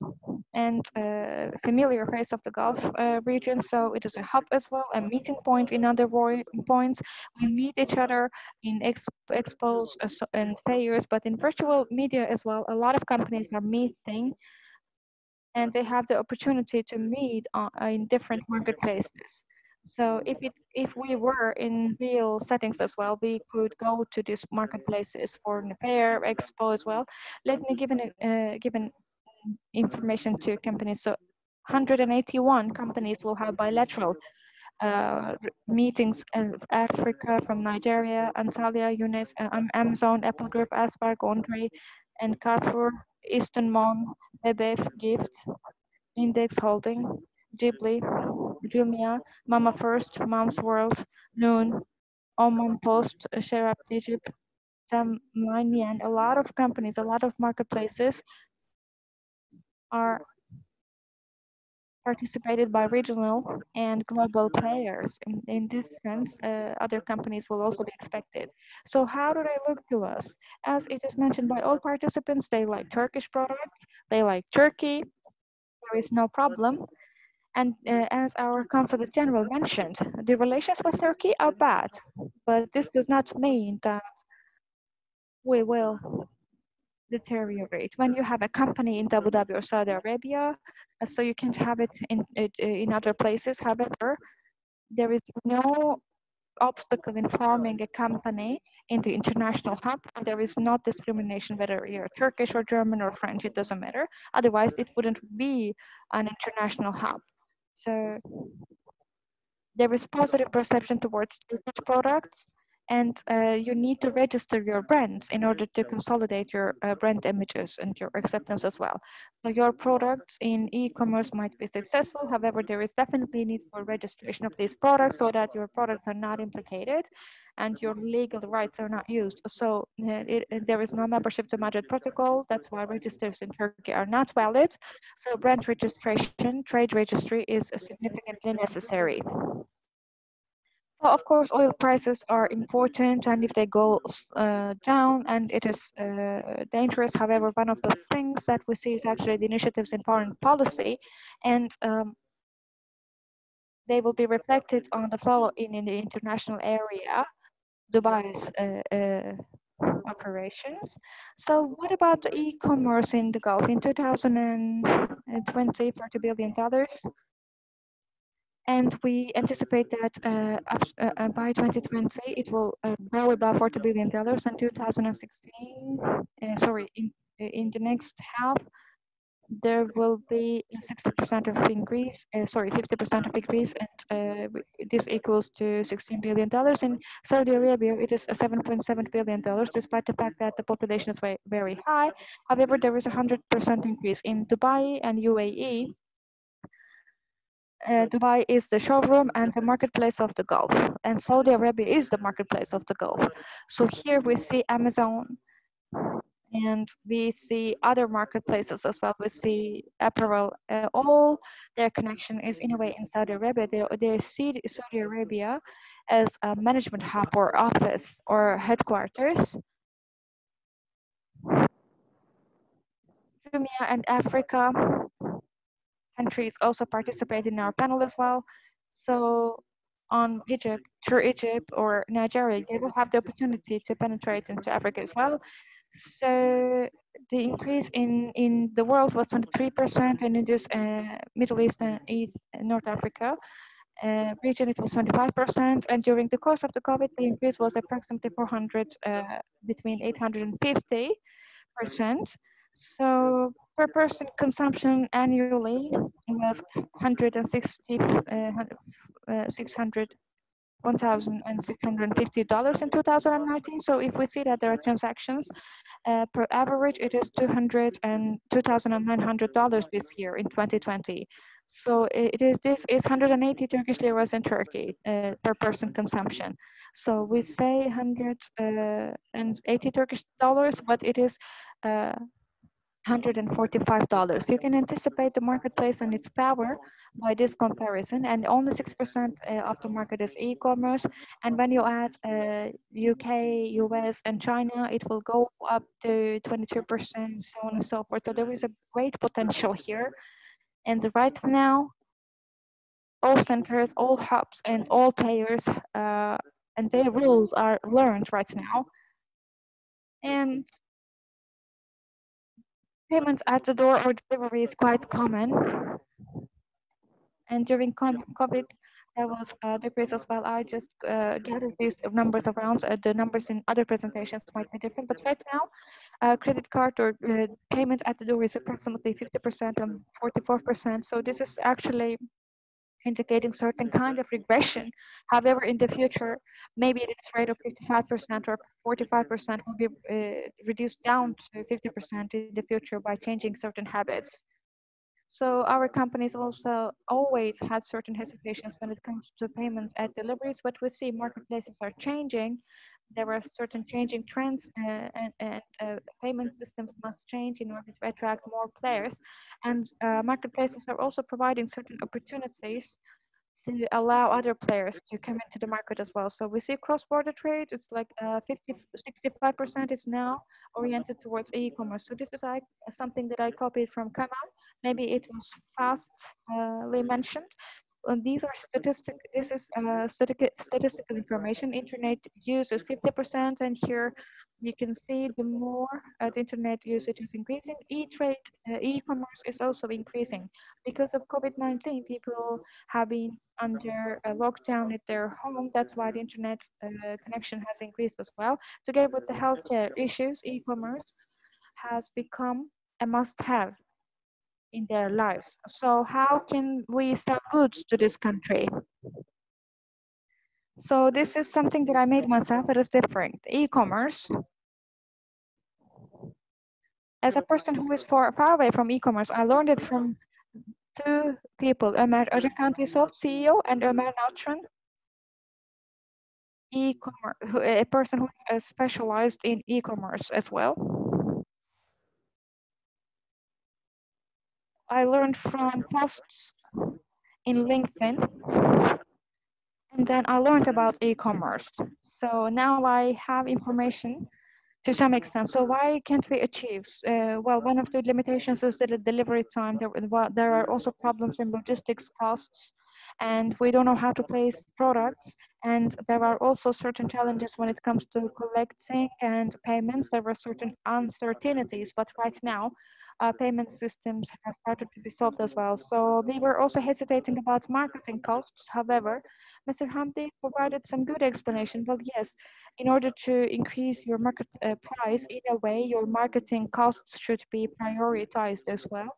So for locals here, specifically for high quality products and goods, you have to take this into consideration. So if somebody shares something on Instagram, everybody just follows YouTubers, influencers, they must be taken into consideration. So let's say that you go to a restaurant, if a celebrity goes to a restaurant, everybody wants to go there, or whatever the car brand they prefer, other people also prefer this. So this kind of marketing, Instagram could be used as method in order to promote e-commerce and to facilitate your transactions.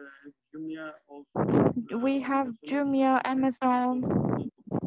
There is no obligation to establish a company, but I think there is a need for establishing companies here, despite their integration, because if you're a small company, e-commerce service provider, or emerging, if you're not working with larger companies and if you're doing your own operations, I think it would be useful to establish a company here to localize. Of course, Dubai Salt explained this very well. In a very easy way, you can set up an office system, and with low costs, you can establish your companies there. And another problem in e-commerce is, of course, as a commerce consulting, we have just started to learn about e-commerce. As a matter of fact, there are a few people who know about e-commerce in Turkey, fewer people. That's why there is need for human resources as well. So that is why we're doing this event. In fact, all these negativities can be overcome. Or in order to facilitate better results, e-commerce service providers could be benefited for on-site penetration into markets. Of course, big brand Monitex, EMI, and Logihub, Novat. and EPTT, also and a merchant and estate brands like EPTT are also included here for that reason, because on the basis of these companies, we can open up to marketplaces. De facto, Ebebek, and other companies like Flow that have large networks of e-commerce, they do not need mentors, and they can establish their own setups, and then they can contact these marketplaces. They have the capacity already. Again, this is something that I have changed for you. So this is a strategy to open up to the market. So I always start my presentation as follows: users benefit from us, commerce attaches. It demands information from us. We will provide the information that you wish, and we will provide you with commerce guidelines and lists as well.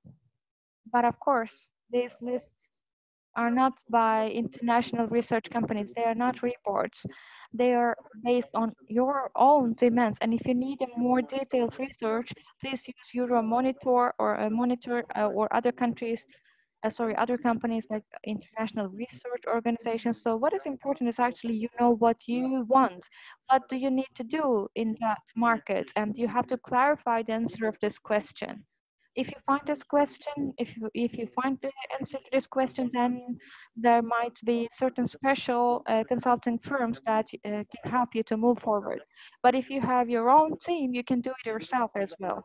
So when we say marketplaces, on-site marketplaces, how can you penetrate into these marketplaces? How should be the distributors?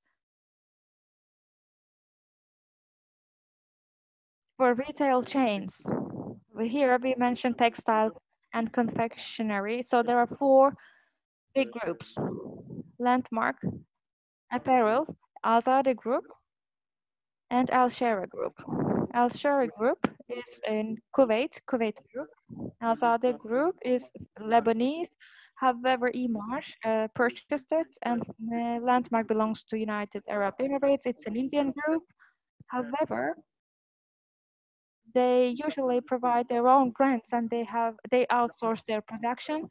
And Landmark is a combination of these. It's a combination mixed group. It is one that is under apparel, and differently from the others, they switched to Apple e-commerce part. If you have a distributor there, of course, it will be easier to launch the e-commerce network or enter into this network, as Mr. Hussein mentioned, if you have already your products there, or in other words, if you can work with their fulfillment, if you can switch to these models, it will be quite possible. But most companies, if they don't have payment systems there, will want you to establish companies there. Will you have e-commerce or cross-border commerce? You have to decide on these. Let me give an example. In my opinion, a Sochik jewelry accessories, a company that sells jewelries, and there's no need for a warehouse there. So maybe there would be a need for a office, as Mr. Hamdi mentioned. So Dubai fashion or something like that. They can open up an office, and they can sell the products, export the products, and they can ensure the return of the products by means of the network there. So every company might apply this, but this can change according to every company. So de facto and other companies are massive production companies, and they will use warehouse and storage methods. So maybe other companies like Soci can have certain stores as well. On the basis of these stores, they can provide micro export channels, and they can reach the client, and they can manage the relations on site. And here, what is critical is actually that you, e-commerce companies, will prefer methods that will shorten the time of delivery, and they will also develop solutions that will facilitate return. The mega merchants and e-commerce service providers are there. So if you have methods to provide these solutions, you can do this by either establishing stores or by applying micro export, or you can apply localization by establishing your storage or office. And distributors must be chosen well. You have to choose the right distributor. It's not like you choose the distributor and then leave it aside. The Ministry of Economy is now working on a legislation for that reason. In order to give up that distributor, everything will be dependent on time and performance so that you can make the cancels as well. So distributorship is quite important, and distributors can direct you to the right point or to the wrong point. So do not just leave them aside. Closely follow your distributors and pay regular visits to your distributors and encourage them and make sure that they work and function well. So I also mentioned trade registries, brand registries, and there are also data about taxes and VAT, so on and so forth. Some companies are sending a sample, and when they send a sample, VAT is not included in this process. So they could prefer this method. However, you can yes employ samples, but you can also send your products to customers, and then you might be subject to 5%, maybe a pricing with a 5% tax could be right as well. So there is no fair like e-commerce here. On the other hand, e-commerce payment system fair is available at a Sinners fair. It is about software and payment systems. However, a lot of large players attend to this fair. So you can pay a visit to this fair. A lot of software companies are participating. So there are two integrated companies that participated into this fair. So two software companies, Amerbe or Idealsoft companies can also participate in this. Other companies with payment systems or software systems can participate in this fair. I recommend that they do so. It is quite important for Turkish companies, and when you participate at this fair, don't say that yes, we participate. As Amazon said, you can provide support by sponsorship as well. So this when there is a Google search as well, your brand name can come up at the top. So when somebody types the product name, then your brand could be mentioned. So digital advertising is quite important, and you have to take into consideration that support as well. Dubai is a brand. It is a logistics hub, and in e-commerce, it is quite suitable for proving yourselves. And as dear Consul General mentioned, this is somewhere where Western and Eastern rules apply. However, there is still Middle Eastern culture that is valid, at least when you will be more comfortable than you talk to a British person, so you can adapt more easily. So if you say that you should swim in the Mediterranean before going up to the oceans, this is the right place. Before striving in the US or China, you strive here in this region, and I recommend you learn things from here. So localization is quite important, as I said earlier. And here I would like to talk about business culture. Well, we will get to know each other, we will meet, and after this, an email will be sent to you, and there will be a WhatsApp message as well. So you can send a WhatsApp text. But if WhatsApp calls don't work, well, they don't work because they don't work. Don't call anyone by WhatsApp calls in the UAE. Friday is a family day. And don't think it as prayers. Family day is actually a peculiar day for themselves. In appointments, they want commitment from you. However, they may forget appointments. For that reason, when you go to an appointment, you just check whether there is no change in your plan. That would be quite useful. It's not only for locals, it is also the case with Indians.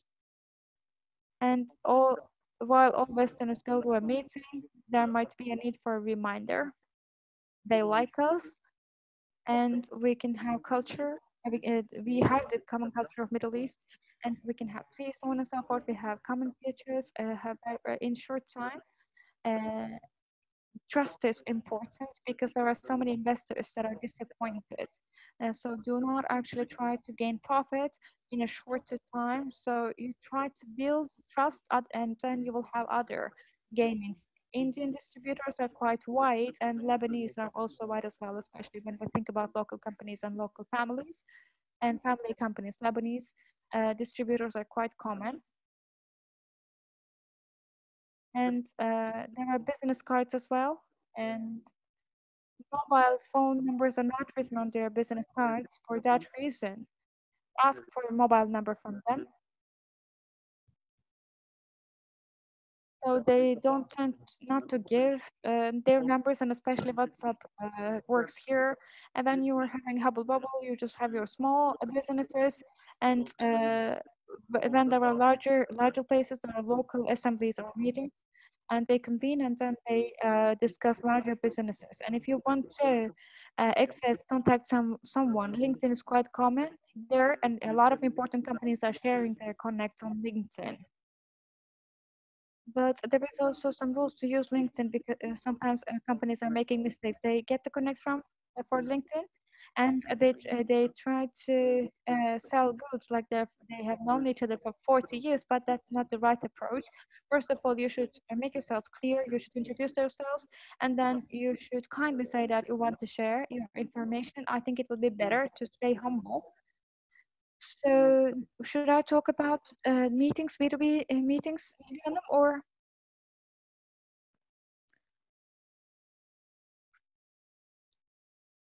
Yes, and then now that you mentioned, well, yes, you can continue.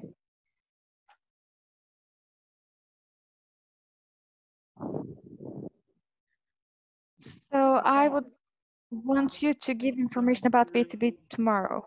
Well, there are some companies participating, but there are other companies, and they will also participate in these Zoom meetings as well. So Zoom meetings are now a part of our business life, and then they have become integral parts. So in the past, we were having face-to-face meetings, or we were having meetings when we were eating. And right now, we are having it at home. And if we're not actually suitable, we are putting a different image in the background.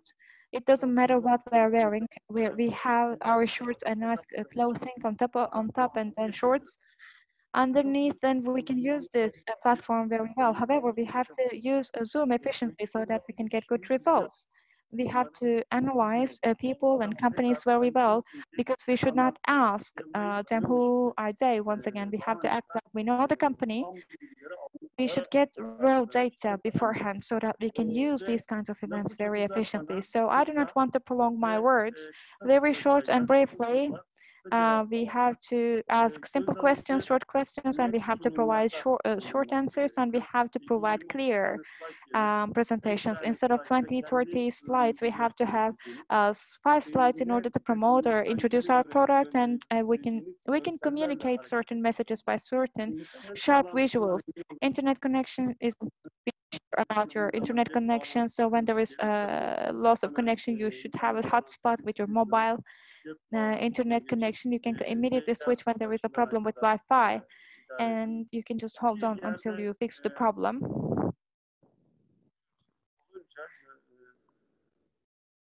When you have two laptops running, that could disturb the sound. So you use only one microphone, and if you will participate two people, please try to use one microphone. The screen is your office, and please pay attention to light and image qualities. So please act like you are acting in your office, because image is quite important here. So if you have the control, record this meeting, because you will have the opportunity to listen to these records tomorrow. You can also take notes if it is not possible to record. Time is valuable, time is priceless. So please keep that in mind. And meeting times are actually 25 or 15 minutes for presentations, and it is also important and useful to get contact information, and talk about what you have done, your references, rather than what you will done. And then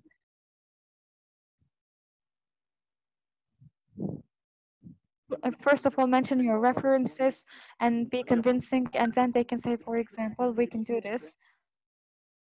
And instead of prolonging the meeting, and instead of keeping others waiting, give another appointment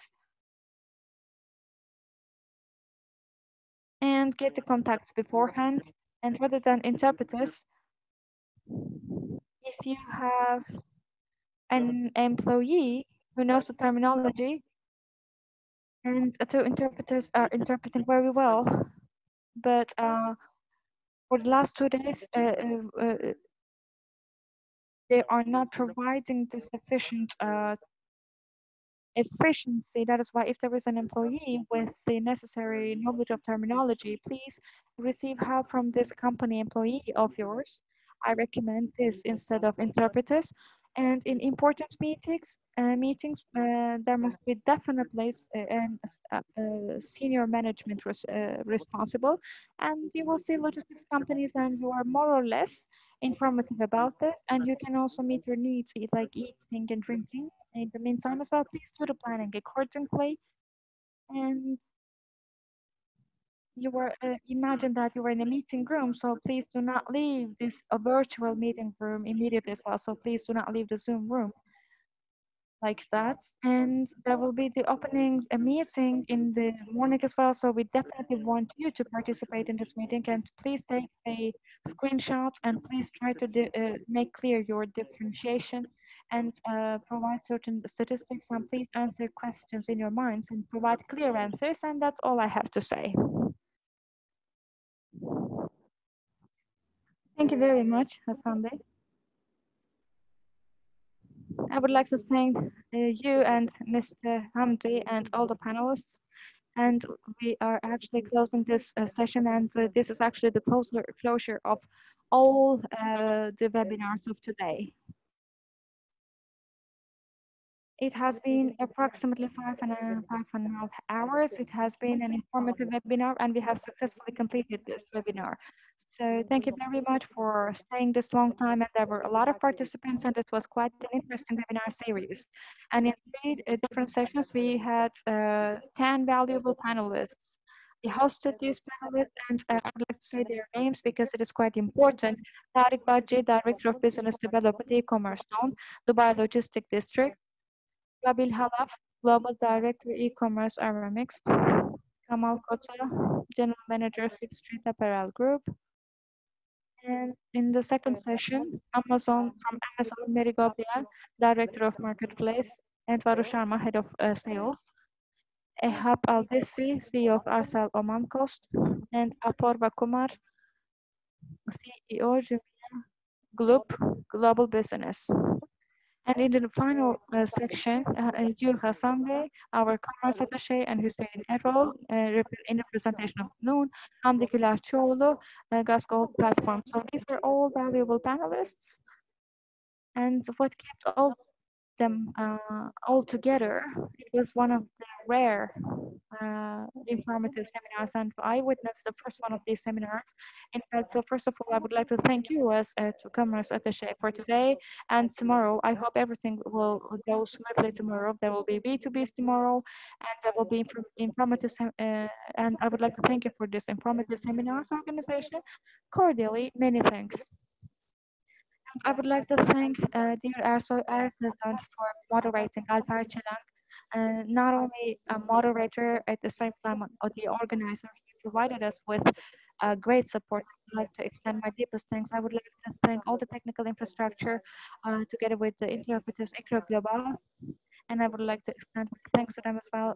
And in the morning, our Consul General was with us delivering the inauguration speech. In fact, it was a very successful organization today. It has been very successful organization. And before I end my words, in this region, the Turkish Business Council and the Ministry of Trade and the Chamber of Commerce here, we are an organization, non-profit organization, and those who want to invest in UAE, we are providing support with our consultancy, so on and so forth. So we are providing an intermediary platform.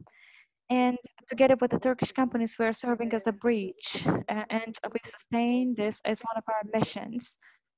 Therefore,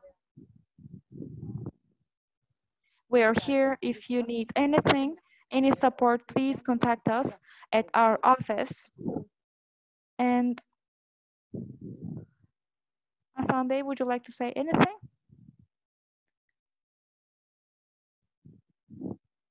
Well, in closing remarks, I saw a question, so I don't want to leave without answering that question. When you are establishing a company in Dubai, is there a need for partnership? Well, when you have When you are establishing in free zones, you can 100% establish this, but if you are out of the free zones and it will be inside, then there you need 50% of sponsorship. So and our office can inform you if you send us an email. So there are opportunities in the region, as we can understand from all the insights. And when you follow the third path, it will be possible to make the achievements that you gave. But I believe that you benefited from the information and experiences today. So I say, I wish you luck and when you will start up new things. And tomorrow is also a big day, and I hope everything will go smoothly. Thank you. Thank you. Thank you. And have a nice day.